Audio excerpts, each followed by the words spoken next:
Hi, that's me again. I'm Fredamili, I'm from Italy, and I am grateful today for pancakes because I really love them.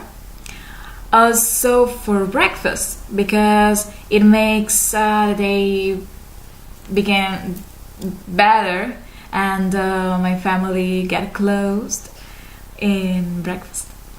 Also, I am grateful for medicines because without them, it will be a horrible day today because I really hurt my teeth.